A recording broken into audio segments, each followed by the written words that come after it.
muling darating. Tiyak na darating at malapit nang dumating. Kaya't kaibigan, pumadakang siya'y salubungin. Siya'y darating, Jesus muling darating.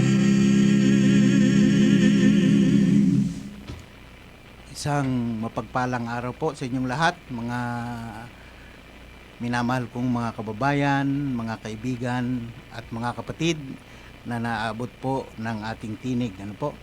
Isang mapagpalang araw ng Lunes ang bati ko sa inyo sapagkat ang araw po ay nagbibigay ng pagpapala sa bawat isa sa atin. Ano po? Bakit po?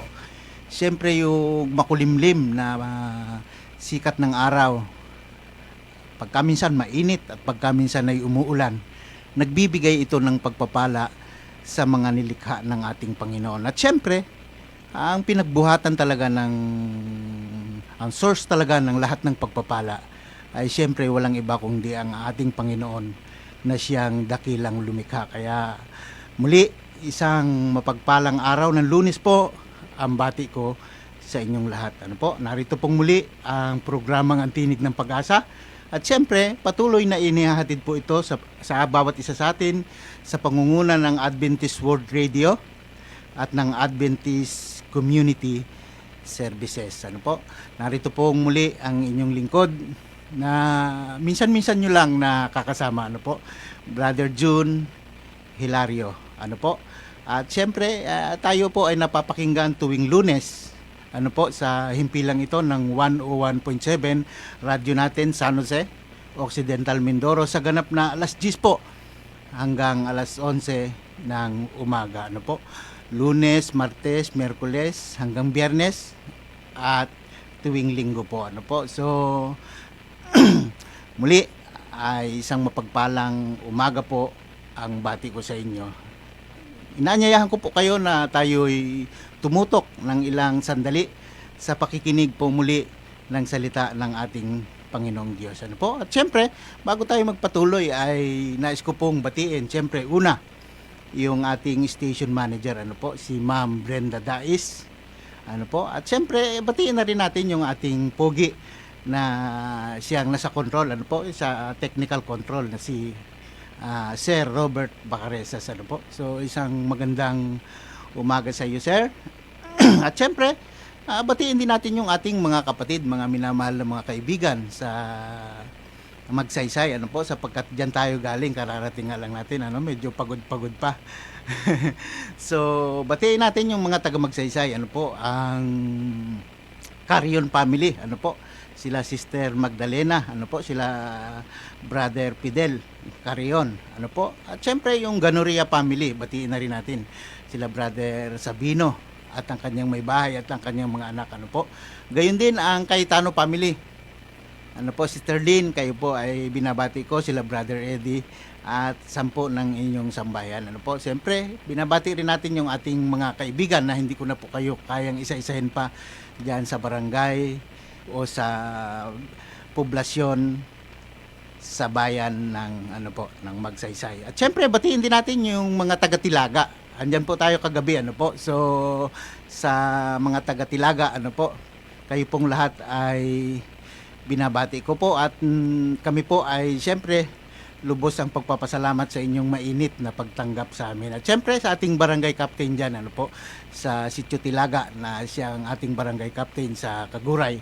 Kayo po ay binabati ko ng isang magandang umaga, Kap, at 10 ng iyong mga konsyal, ano po. At syempre, binabati natin yung ating isang kaibigan dyan sa Kaguray, si Brother Butsoy Manalo. Ano po? Isang mapagpalang araw sa iyo, Brad. Ano po? Syempre, yung hindi natin nakakalimutan yung mga taga-Silad. Si Brother Jomi Peria at ang kanyang may bahay. Ano po? Sayang lang at hindi natin nakasama si Brother Jomi ngayon. Sana ay nadalhan tayo ng masarap na isda. Ano po? Pero isang araw, ano, ngayong linggo, marahil ay magkita tayo. Jimwell, wagdala ka ng isda, no, para tayo ay maging masaya. Ganon din, syempre binabati natin ang mga tagbanban sila Brother Ray Argilles at ang ating mga kaibigan at mga kapatid dyan. Ano po?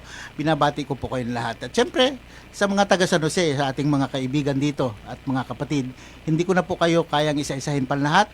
So tayo po ay magpapatuloy na. At kayo po, sa lahat po ng naabot ng tinig ng programang ito, ang Tinig ng Pag-asa, muli po sa pangunguna ng Adventist World Radio at ng Adventist Community Services, isang mapagpalang araw po ng Lunes ang ating ipinapaabot sa inyong lahat. So bago po tayo magpasimula, ay nais ko pong basahin itong ating magiging title o pamagat ng ating magiging paksa. Ang papel ng dalisay na salita ng ating Diyos. So, yun po ang ating kaunting i-discuss at muli po, inaanyayahan ko kayo na tumutok ng kahit kaunting oras sa pakikinig ng salita ng ating Panginoon. Pero bago po tayo magpatuloy, ay tayo po ay makakapakinig muna ng isang handog na awit.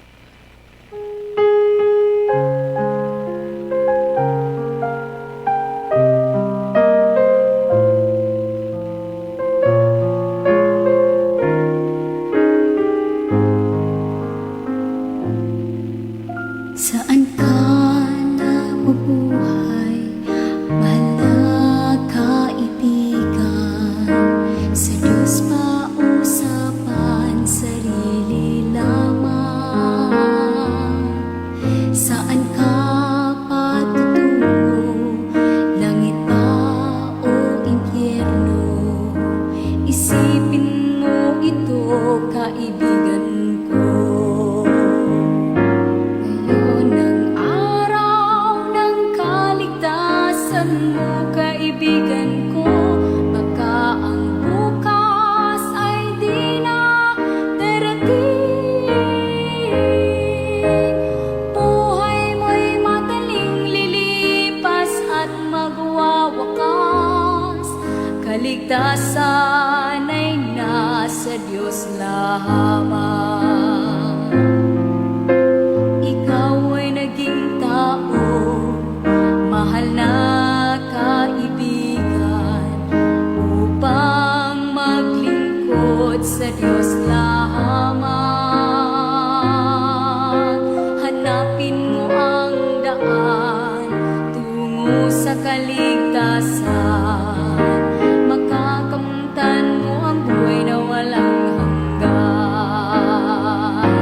Ngayon ang araw ng kaligtasan mo, kaibigan ko. Baka ang bukas ay di na darating. Buhay mo'y madaling lilipas at magwawakas. Kaligtasan ay nasa Diyos lamang. Magpasya ka ngayon habang may panahon. Alinlangan bawiin mo ngayon. Huwag magpaliban, huwag mag-alinlangan. Pinto ng iyong puso ay bubuksan.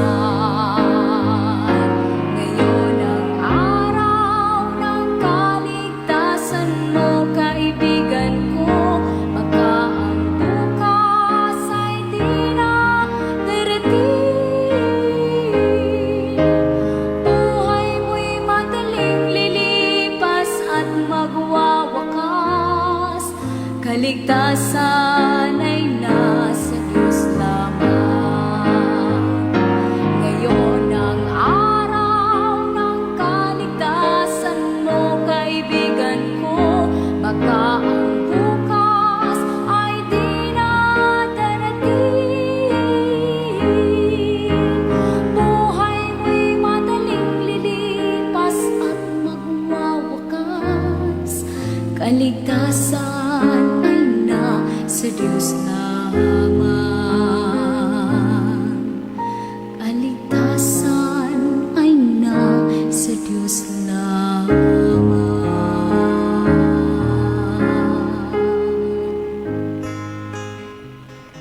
Salamat po po sa mensahe ng awit na ang kaligtasan ay talagang nasa ating Panginoong Diyos. Ano po? Nasa Diyos lamang ang kaligtasan. Ano po? So tayo ay magpapatuloy na.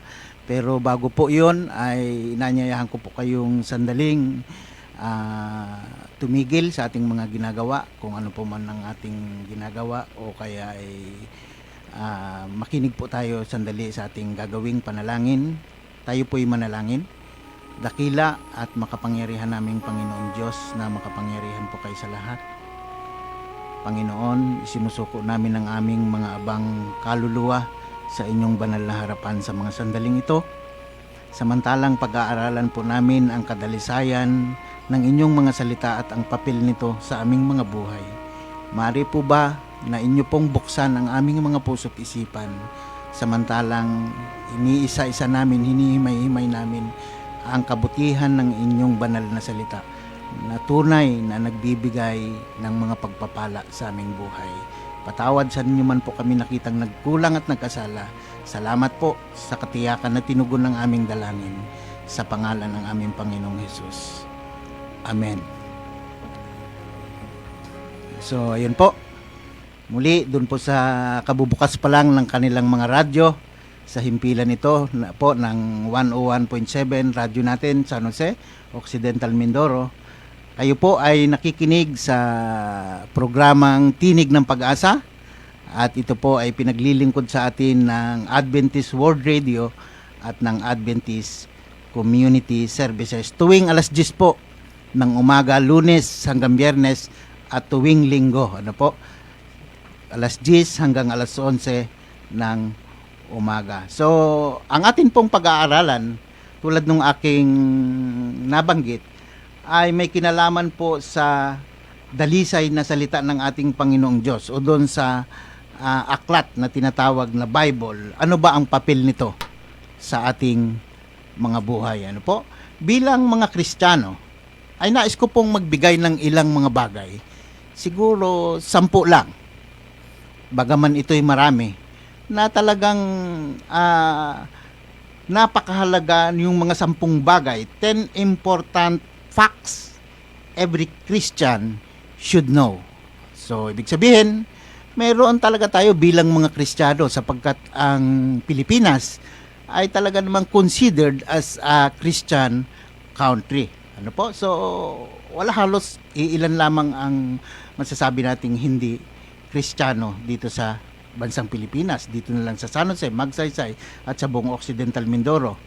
Halos ano po tayo dito, mga Kristiyano.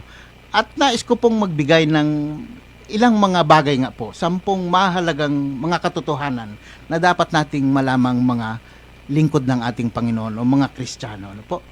Unang-una siyempre, yung nakatala doon sa aklat ni Juan, sa 1 John chapter 4 verse 16. Ano po? Ang sabi doon ay yung nature ng ating Panginoon, yung likas ng ating Panginoon ay ayon sa banal na kasulatan, doon sa dalisay na salita ng ating Panginoon Diyos. Ang nature ng ating Panginoon ay pag-ibig. Ano po? Una, ano po? Ang nature o ang likas ng ating Panginoon ay pag-ibig. Hindi na po natin kayang i-discuss yung love sa mga panahong ito, sapagkat napakalawak po nito. Ano po? Mas malawak po ito sa universe. Ano po? So, ikalawa, siyempre yung claims of divine authorship ng banal na kasulatan. Ano po? Isa ito sa ikalawa ito sa dapat nating malamang mga Kristiyano. Napakahalagang bagay na ito. Ano po? Doon sa 10 na aking babanggitin. Yung claims of divine authorship ng dalisay na salita ng ating Panginoon. Ano po? Pag sinabi nyo pong dalisay, pure yun. Ano po? So, refined. So, yun po ay makikita natin dun sa sulat ni Apostol Pedro, dun sa chapter 1, 2 Peter chapter 1 verse 20. Na ang sabi dun ay yung kautusan, yung mga salita ng ating Panginoon na nasa banal na kasulatan ay hindi dumating sa pamamagitan ng kaisipan lamang ng tao. Kung hindi, ang sabi doon ay sila, yung mga propeta, yung mga apostol, ano po, yung mga patriarka, yung mga lingkod ng ating Panginoon, kagaya ni Apostol Pablo, isang apostol, ay kinilo sila ng banal na espiritu. Kaya nila naisulat yung banal na kasulatan. Isa po yon, ano po, hindi ito gawa-gawa lang ng kung sinong dalubhasang manunulat o ng isang tao. Ano po, kung hindi inaangkin ng Panginoon sa pamamagitan ng banal na kasulatan, na talagang ang Holy Spirit ang nagkilos sa kanyang mga anak, ano po, upang isulat ang banal na kasulatan. At kung ating nga lang pong talagang pag-aaralan, ano po, ay talagang ang kaaway ay gumawa po siya ng paraan upang i-eradicate, ulipulin ang existence ng banal na kasulatan, pero hindi niya po nagawa. Mapalad nga po tayo ngayon sapagkat ang banal na kasulatan ngayon ay kahit saan tayo pumunta meron. Available sa ating mga cellphone, ano po. Madali na tayong mag-connect, mag-download, ano po, ng mga apps na ganyan, ano po. So, alam po ninyo nung unang panahon, nung panahon ng tinatawag na Dark Ages, ay talagang yung banal na kasulatan ay mayayaman lang ang pwedeng magkaroon. At gumawa pa nga ang paraan noon ang kaaway na kapag meron ka nito ay talagang kumbaga ay yung mga karapatan mo ay tatanggalin kung hindi ka susunod sa kanilang mga pulisiya. Ano po? Alam po ninyo noon, ang banal na kasulatan nagkakahalaga ng halos, nung kinumpute ko, halos 2 milyon eh. Siguro po nagtataka kayo kung bakit Brother June, bakit naman naaabot ng halos 2 milyon yung isang banal na kasulatan? Alam po ninyo kasi ang banal na kasulatan, itong aklat na tinatawag na Biblia, ano po, ay nasulat ito sa wikang Hebreo at saka sa wikang Griego. Ano po, so noon i-translate ito sa wikang Latin. So kung ikaw ay ordinaryong tao lang, uupa ka pa ng mga Bible scholars, doktor ng kautusan, para i-translate sa sarili mong lingwahe o wika yung banal na kasulatan.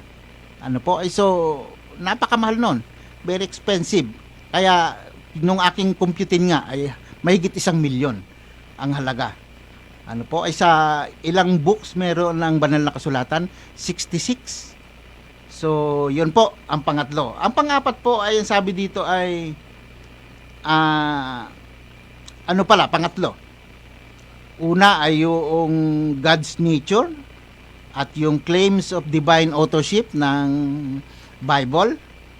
And ang pangatlo ay yung life-changing power ng banal na kasulatan. Ano po? So bago tayo magpatuloy sa ating pag-aaral na malaman natin kung ano ba ang papel ng banal na kasulatan sa ating buhay, ay kailangan din natin malaman itong ilang mga bagay na ito. Isiningit ko po ito sapagkat sabi dito ay napaka-importante, napakahalaga nito. Ano po? May life-changing power yung banal na kasulatan. Life-changing power sa ating mga buhay. Nakakapagbago po talaga ng buhay ng bawat nilikha ng ating Panginoon ng banal na kasulatan. Ano po? Sa ating mga tao. Ano po? Bakit? Nakikita natin yung mga patotoo ng ating mga kapatid na kung paanong yung dating buhay nila na sugapa sa sugal, nagiinom ng mga alak, iba't ibang klaseng bisyo ay pinasok na, sinubukan na rin yung drugs, etc. etc. Pero dahil nung mabasa ang salita ng ating Panginoon, ay nagbago sila. At nakita natin yung kanilang mga patotoo, na witness natin yung kabutihan ng Panginoon sa kanilang mga buhay. Ano po? Isa na rin din dyan yung inyong lingkod, ano po? Na talagang kung paanong kinilos tayo ng banal na espiritu, na talagang yung nabasa natin, yung na-witness natin na salita ng ating Panginoon, ay may life-changing power talaga sa ating soul. Ano po? So, yun ang pangatlo. At ang ikaapat ay yung unity of the Bible.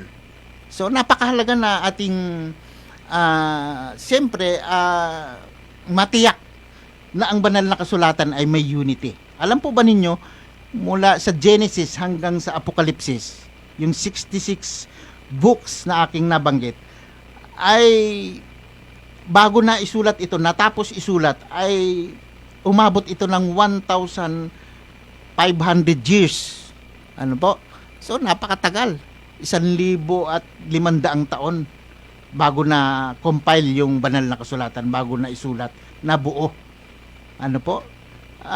Bago na canonize. So, napakatagal noon. Pero hindi siya nagkakaroon ng yung tinatawag na salungatan or contradiction. May unity siya. Kahit si Apostol John sumulat ng ng pahayag, ay naiuugnay niya yung kanyang mga sulat sa sulat ni Moses at sa sulat ng ibang mga propeta ng ating Panginoon. Bagaman hindi sila magkakilala. Ano po? Tulad nga nung aking nabanggit, mahigit 1,000 taon ang dumaan. Ano po? Bago na compile o natapos, na canonize yung banal na kasulatan. Ano pa? Ang kahalagahan ng banal na kasulatan. Ano po? Bago natin tuklasin sa ating mga buhay, bago natin muni-muniin sa ating mga buhay kung ano ba ang papel ng banal na kasulatan sa ating mga buhay. Ano po?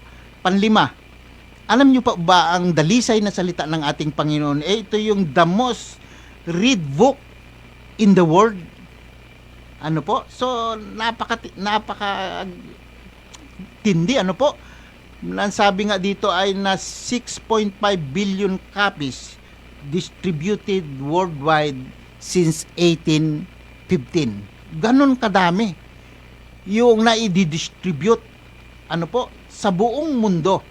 6.5 billion noong 1815.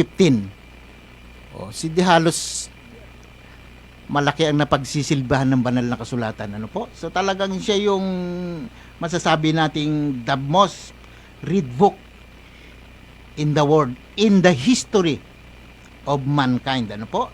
Ano pa? Pang-anim, the most translated book in the world. Alam po ninyo, meron itong humigit kumulang 5,000 translation. Noon pa yon. Ano po? Ay, how much more? Gaano pa kaya ngayon? Ano po? So, ito yung aklat na may pinakamaraming salin na aklat sa kasaysayan ng sanlibutan o sa history ng sangkatauhan. So, grabe. Meron dito na lang sa Pilipinas, may English translation, may Filipino language na isalin doon, at may iba't ibang dialects. Ano po? Sabi nga dito ay may mahigit na 5,000 translation. Ano po? So, napakadami. Ano pa po? The best-selling book of the year, every year. Ito yung aklat na talagang masasabi nating the best-selling book in the history of mankind. Walang aklat po na ganito. Ano po? So, noon nga lang 1995 ay nasa 5 billion ang talagang na i-sold out nila o na-ibenta nila ng mga aklat. Ano po? At hanggang sa ating panahon, patuloy. Ano po? Pero nung nakaraan, mapalad nga tayo ngayon sapagkat gano'n na.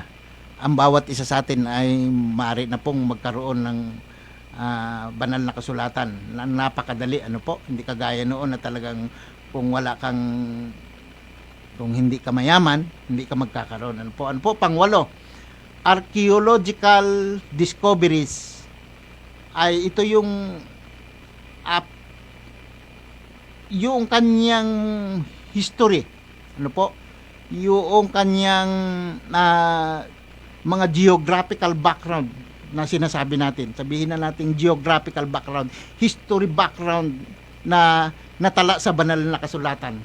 Ay talagang napatunayan ng mga archaeologists na sa kanilang paghuhukay doon sa lupa, doon sa Jerusalem. Ano po? Sapagkat nabasa nila sa banal na kasulatan na may isang king na nabuhay noong kapanahonang yon, nung ilang taon na ang nakakaraan, ilang libong taon na. nung hukayin nila kung talagang diniscover nila kung talagang may nag-exist na ganong king. At alam po ba ninyo, nakahukay sila ng isang bato, yung Teldan Steel, na nakalagay doon yung house ni David, nakaukit doon sa bato na yun. So ano po talaga, napakabuti ng banal na kasulatan. Ano po, so ano pa, yung mga fulfilled prophecy nito, at pangsampo, yung scientific accuracy ng banal na kasulatan na ating pag-aaralan po mamaya sa ating pagpapatuloy. Pero bago po tayo magpatuloy, tayo po ay makakarinig muli ng isang awit.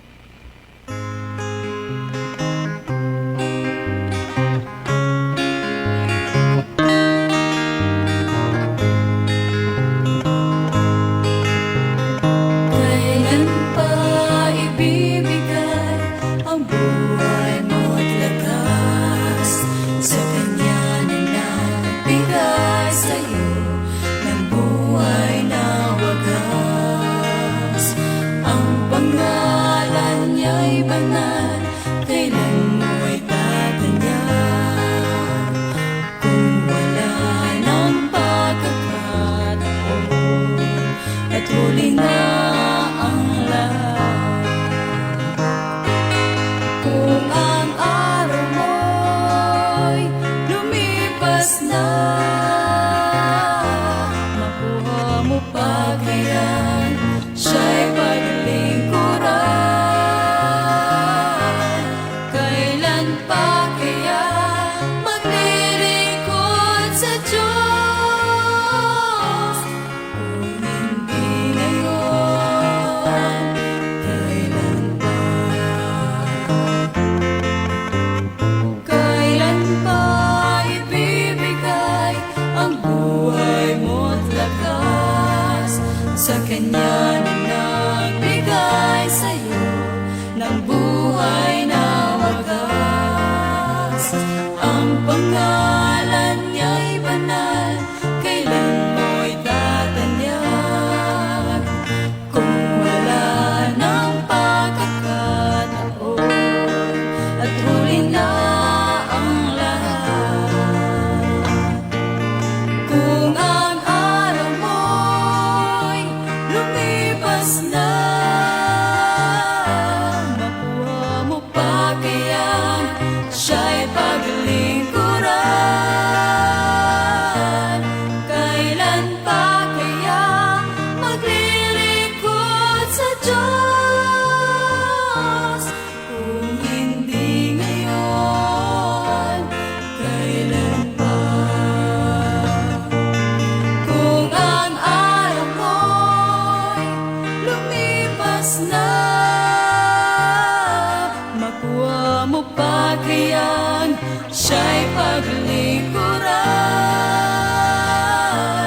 Kailan pa kaya maglilingkod sa Diyos? Kung hindi ngayon, kailan pa? Kung hindi ngayon, kailan pa?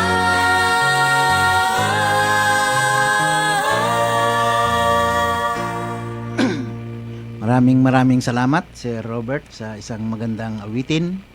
So ang sabi ng awit ay kung hindi tayo maglilingkod ngayon sa ating Panginoon ay kailan pa? Iyan ang tanong, ano po?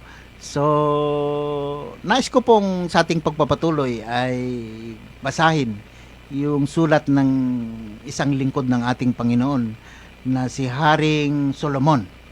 Doon sa chapter 12 verse 1 ng kanyang aklat o ng kanyang sulat sa Ecclesiastes, ang wika po ay ganito: alalahanin mo rin naman ang may lalang sa iyo sa kaarawan ng iyong kabataan, bago dumating ang mga masasamang araw at ang mga taon ay lumapit, pagka iyong sasabihin, wala akong kaluguran sa mga iyon.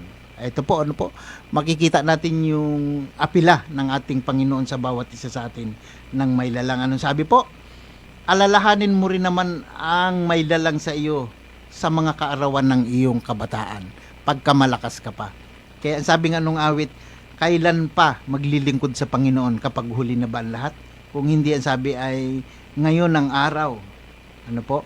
Na dapat tayong maglingkod sa ating Panginoon. At ang apila din ng Panginoon sa atin ay alalahanin natin siya sa araw o sa kaarawan na tayo'y bata pa. Hindi naman sinabi na yun talagang malakas pa tayo. I mean, hindi naman sinabi na talagang bata pa. Ano po? Kung hindi yung may lakas pa tayo. Ano po? Habang tayo ay kaya pa nating kumita ng pera, kaya pa nating maghanap buhay, kaya pa nating maglakad, kaya pa natin magmaneho ng ating mga sasakyan, ano po, kaya pa nating magtanim, kaya pa nating magbukid, maghanap buhay, etc. etc. Ano po? Ang sabi ng ating Panginoon ay wag nating hayaan na yung panahon na maaalala natin siya na yung nagdidilim na ang ating mga landas. Ibig sabihin nun ay malabo na yung ating paningin. Yung ating mga tuhod ay puro rayuma na, hindi na halos tayo makatayo. Ano po? Kung hindi, ang sabi ng ating Panginoon ay paglingkuran natin siya habang tayo ay may mga lakas pa. Ano po? So, ating balikan yung ating ginagawang pag-aaral na may kinalaman sa dalisay na salita ng ating Panginoon. Ano ba ang papel nito sa ating mga buhay? Ano po? So, nais ko pong tignan muna natin yung kadalisayan ng ating Panginoon. Ano po? Bago natin i-assess yung ating o i-evaluate yung ating mga buhay. Ano po? Bilang isang Kristiyano. Na nakita rin naman natin dun sa mga 10 bagay na aking nabanggit kung gaano katotoo yung salita ng ating Panginoon. Ano po? Ito yung best-selling books at ito yung may pinakamaraming aklat na na-translate sa iba't ibang lingwahe. Ano po? Na talagang tinangkilik ng mga tao sa buong mundo. Ano po? Nais ko pong basahin sa inyo yung sulat ni Haring David. Ano po? Dito sa chapter 12, verse 6 ng awit. Ang wika po ay ganito. Nais ko pong pag-aralan natin yung talagang genuineness, yung pagiging totoo ng salita ng ating Panginoon. Bakit ko po idinidiin itong isang bagay na ito? Dahil po alam po ninyo sa aking karanasan, ang isang tao, ang isang Kristiyano ay talagang hindi siya sabihin ko ng fully committed sa paglilingkod sa gawain ng ating Panginoon, sa ministry. Dahil sa kadahilan ng hindi siya kumbinsido talaga. Hindi talaga siya totally yung fully converted. Ano po, yung kanyang paniniwala ay talagang hindi ganun ka, sabihin ko, ng katibay. Bakit? Nag-aalinlangan siya sa salita ng ating Panginoon. Naranasan ko yun sa aking buhay na talagang nagkakaroon ako ng mga pag-aalinlangan. Kaya hindi ako nakakapag-commit talaga ng aking buhay sa Panginoon. Hindi ko na isusuko, hindi ko nagagampanan yung mga responsibilidad na iniuutos sa bawat isa sa atin ng ating Panginoon. Dahil sa kadahilan ng hindi ko nga masyadong lubos na sinasampalatayanan yung kanyang mga salita. Pero sa sandaling ito, mga minamahal kong mga kaibigan at mga kababayan, ano po, nais ko pong pakinggan nyo ang salita ng ating Panginoon. Ilang minuto na lang po. Ano po? Ang wika ni Haring David doon sa chapter 12 verse 6 ng kanyang sulat, ano po, sa awit, ang sabi ay ganito: ang mga salita ng Panginoon ay mga dalisay na salita.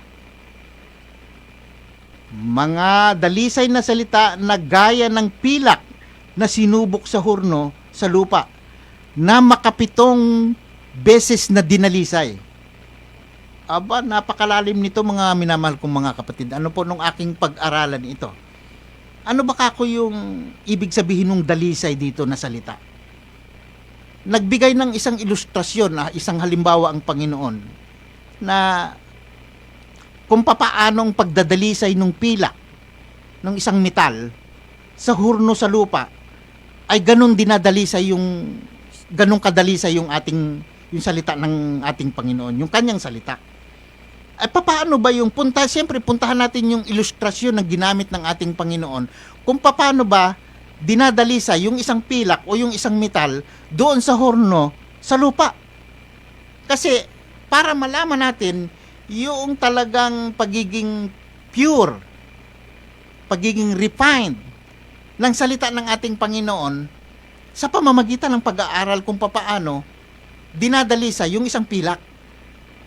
So after natin na malaman ito, mga kapatid, after natin sampalatayanan ang mga bagay na ito, ang salita ng ating Panginoon, at talagang dalisay, mapakinggan natin ngayon ang kadalisayan ng salita ng ating Panginoon. Mapatunayan natin, ay ano naman po kaya ang magiging papel nito sa ating mga buhay? So, tunay ba na ang salita ng ating Panginoon ay may kapangyarihan para tayo baguhin tulad ng aking nabanggit kanina? Totoo ba na ang Diyos ay pag-ibig? So sa ating pong pagpapatuloy, nais ko pong balikan yung ilustrasyon na ginamit ng ating Panginoon. Kung paano po yung isang pilak ay dinadalisay sa hurno sa lupa. Alam po ninyo,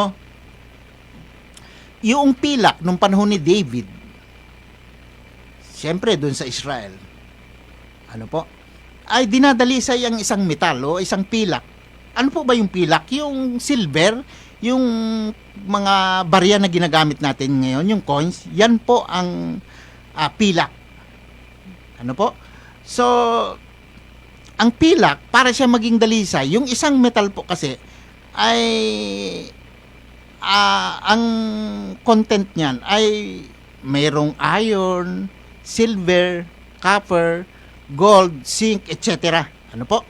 So, para maihiwalay mo yung pilak o kaya yung ginto sa ibang mga metal, ay kailangan mo tong ipasok sa hurno sa lupa.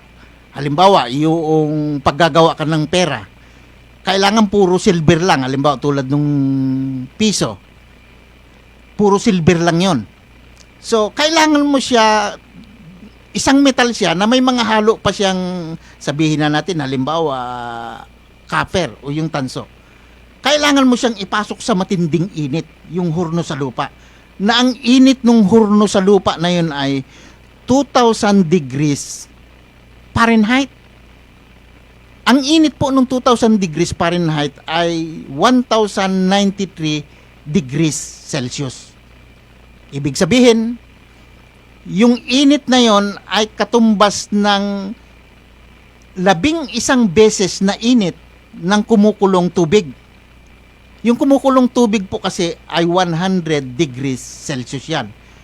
Ay yung init na 2,000 degrees Fahrenheit ay 1,093 degrees Celsius. So, almost 11 times na init nung kumukulong tubig. Doon mo ipapasok yung pilak para ma-separate yung mga iba't ibang metal. Tulad nung halimbawa nung precious metal, isi-separate mo siya from the less precious metal. Halimbawa, yung silver, yung copper, ma-separate mo siya para maging puro siya. So, doon pa lang sa isang process na yon, mga kapatid, ay talagang makakakuha ka na ng isang silver, isang gold, ma-separate mo na siya sa bawat isa, nang talagang pure na siya. Ay ba, ikaw ba naman ang idaan doon sa ganong katinding init? Mga kapatid, mga kaibigan at mga minamahal kong kababayan, pagka hindi ka natunaw doon at talagang na-separate ka doon sa ibang mga metal pa, talagang masiseparate ka at talagang magiging puro ka. Kung yun ngang tingga, iinit mo lang sa isang beses na kasing init ng kumukulong tubig, tunaw yung tingga, natatanggal yung impurities niya, talagang nagiging pure siya, nare-refine siya. Ganun yun katindi, mga kapatid. So sa isang proseso pa lang, pilak na talaga siya, purong pilak na siya. Pero ang balikan ko lang yung sinabi ni David, kasi talagang nakaka-amaze talaga ito nakaka-amaze. Ang sabi dito, ang mga salita ng Panginoon ay mga dalisay na salita. Na gaya ng pilak na sinubok sa hurno sa lupa na makapitong beses na dinalisay. So matindi mga kapatid. Tulad nga nung aking nabanggit, sa isang proseso pa lang talagang puro ka na. Ay how much more 7 beses na pinasok doon sa hurno sa lupa. Yun yung ilustrasyon na ginamit ni King David para ihalin tulad yung salita ng ating Panginoon, sapagkat si David kailanman, kung pag-aaralan natin yung historical background, yung biological background nitong si King David, ay talagang makikita natin na nasa bingit lagi siya ng kamatayan. Kung paano siyang hinahabol ni King Saul, kung paano nasa panganib yung kanyang buhay, kung paano niyang natalo si Goliath. Tanging salita lang ng Panginoon ang kanyang pinanghawakan. At alam po ba ninyo yung sabing salita dito na dinalisay? Ito po ay nanggaling sa salitang Hebreo na sokak. Ang ibig sabihin ay to refine. Ano po? Gawing puro. So, ganun kapuro. Pag sinabi nyo po kasing puro, dahil ang ginagamit na, ang pinag-uusapan dito ay hindi naman talaga yung pilak. Kung hindi yung pilak ay ginamit lamang na ilustrasyon para maunawaan natin yung salita ng ating Panginoon. So, ibig sabihin, ang pinag-uusapan dito ay hindi talaga yung pilak, kung hindi yung salita ng ating Panginoon. So, kapag sinabi mong puro, ang salita ng Diyos ay puro, pure, refined. Ibig sabihin mga kapatid, purong totoo. Totoong totoo. Walang halong kasinungalingan, walang halong daya, walang halong kahit konting tilamsik man lang ng pag-aalinlangan, ng pandaraya, ng mga negatibo. Wala. Ay mantakin mo 7 beses na pinadaan dun sa ganung klaseng katinding init. So ano po, napakabuti ng ating mahal na Panginoon sapagkat ginamit niya itong isang ilustrasyon. Ano po? So, makikita natin na yung salita ng ating Panginoon ay talagang dalisay. Bakit po? Dahil po kasi, kung ating talagang pag-aaralan, ang sabi ng ating Panginoon, ano po? Ang sabi, ulitin ko lang muli yung talata. Sabi dito, ang mga salita ng Panginoon ay mga dalisay na salita, na gaya ng pilak na sinubok sa hurno sa lupa na makapitong beses na dinalisay. Alam po ba ninyo? Yung salita na purong totoo. Walang daya, walang panluloko. Uso ang panluloko sa ating kapanahunan ngayon, hindi po ba mga kapatid, mga minamahal kong mga kaibigan, lalo na pag panahon ng eleksyon. Ano po? Kanya-kanyang panluloko, kanya-kanyang panlilinlang, pero hindi naman lahat. Hindi naman natin nila lahat, mga kapatid, ano po. Pero ang sabi ko ay uso, talagang uso. Kahit ako, ano po, napakarami kong mga binibitawang salita na hindi ko naman ginagawa. Ano po? Halimbawa, magbigay po tayo ng mga halimbawa.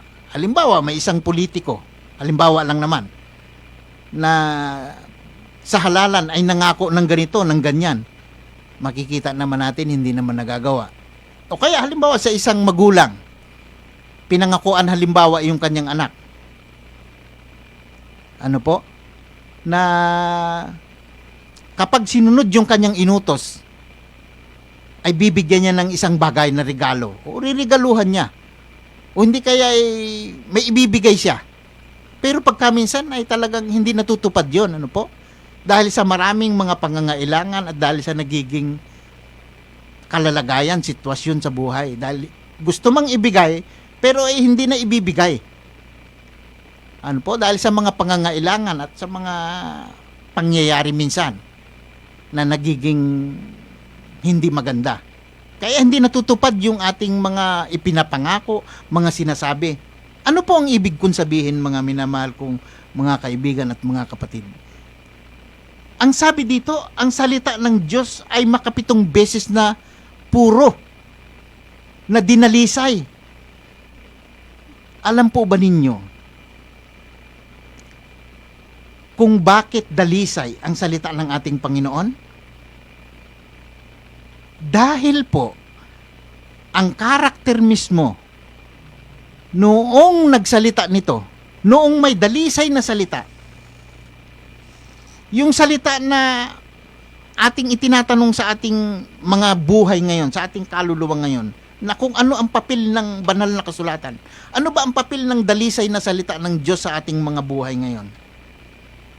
Alam po ba ninyo kung sino ang nagsalita nito? Ano ang kanyang nature?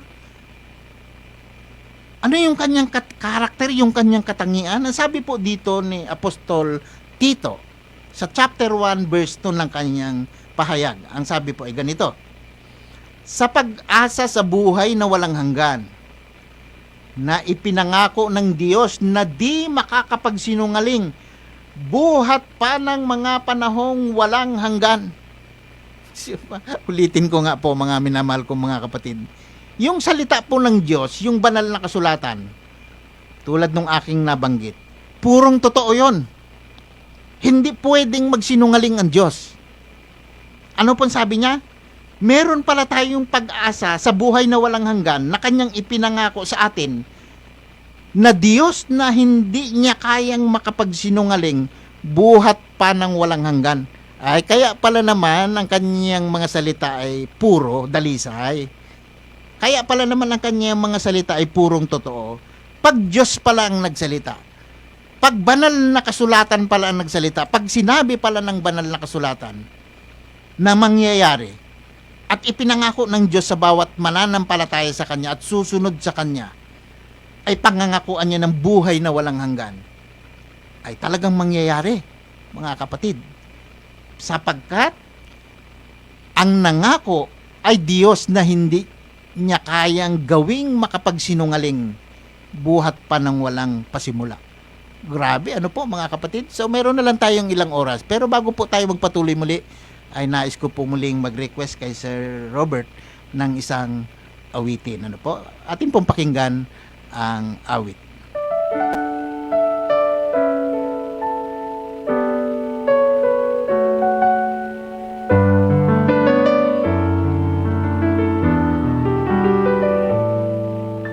Araw-araw may problema, araw-araw may lungkot saya, araw-araw mapipikon ka, minsan iiyak pa, araw-araw maghihirap, araw-araw magsisikap, magtatrabaho ng makaya, di naman sasaya.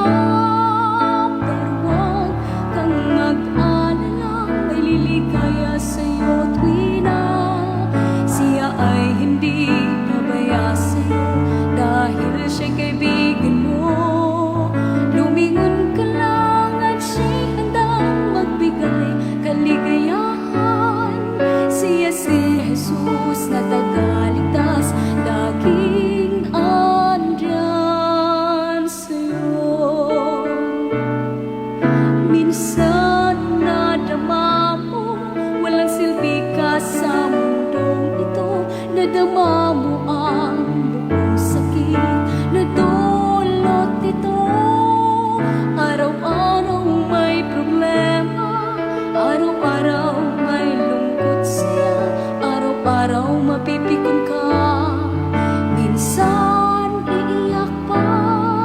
Pero huwag kang mag-alala, may liligaya sa'yo tuwi na.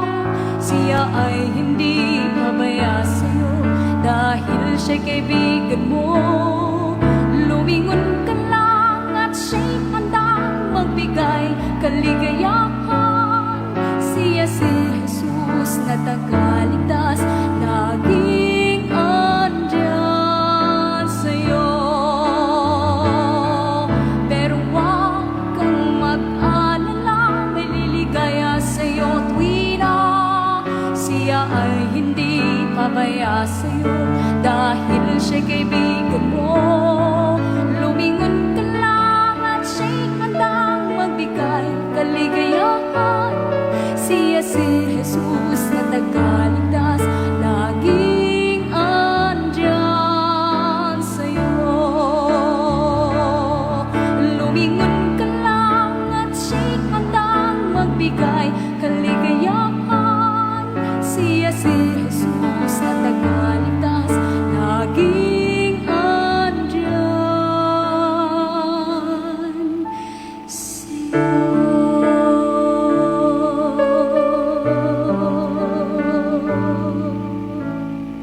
Maraming salamat Sir Robert sa isang napakagandang awitin muli at sa atin pong pagpapatuloy sa maigsi na pong oras na natitira. Nais ko pong basahin ang isang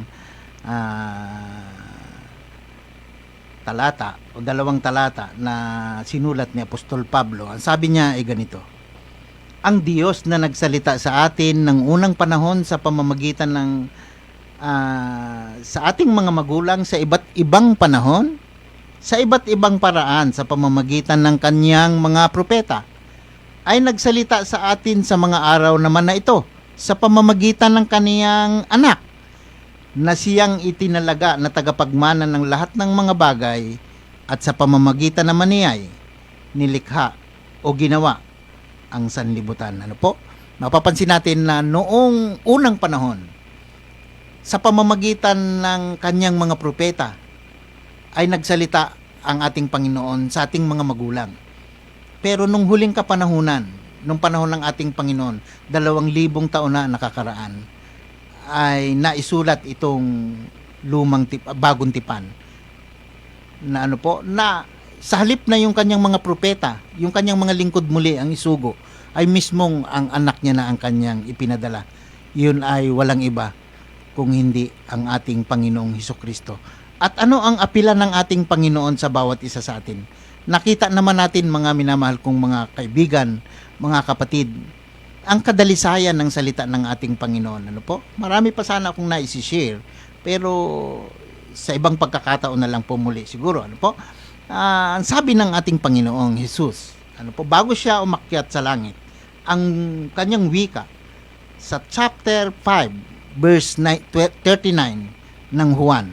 Ito ay tala ni Juan na tagubilin ng ating Panginoon sa kanyang mga apostol. Ang sabi, saliksikin ninyo ang mga kasulatan, sapagkat iniisip ninyo na sa mga yaon ay mayroong kayong buhay na walang hanggan, at ang mga ito'y siyang magpapatotoo sa akin. Nabanggit natin kanina yung Diyos na nangako sa atin, ang Diyos Ama, na nangako sa atin ng buhay na walang hanggan, na ipinagkaloob niya yung kanyang bugtong na anak, ang ating Panginoong Hesus. Isinugo niya yon upang mamatay para kapalit ng ating mga kasalanan, para tayo ay magkamit ng buhay na walang hanggan.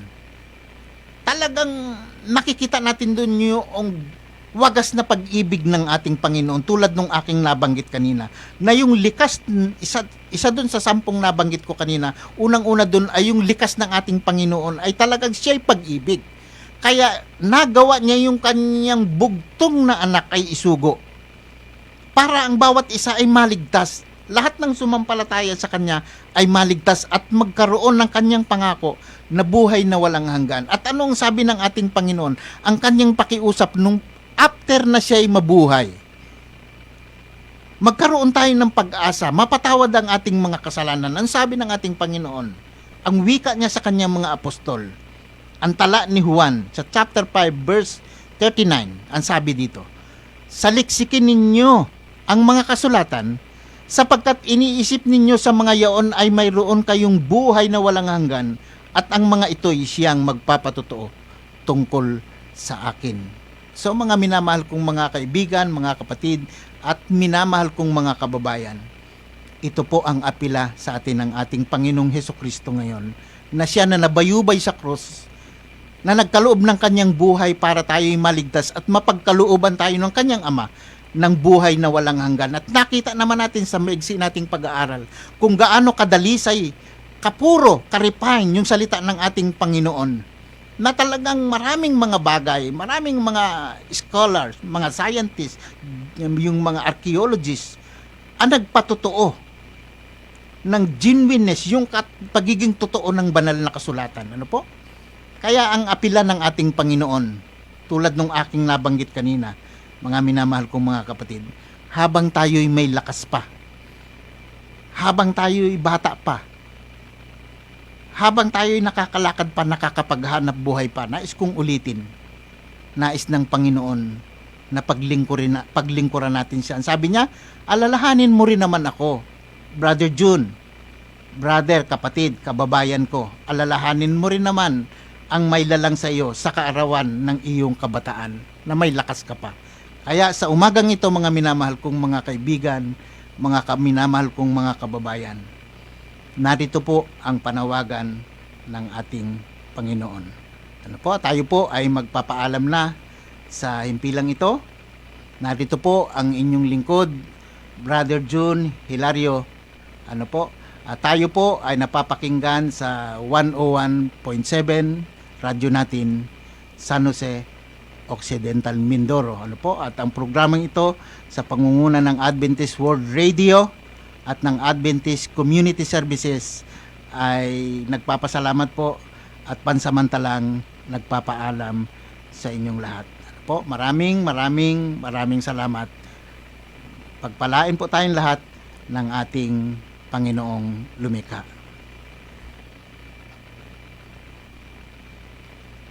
Siya'y darating, Jesus muling darating. For views and comments with regards to the preceding program,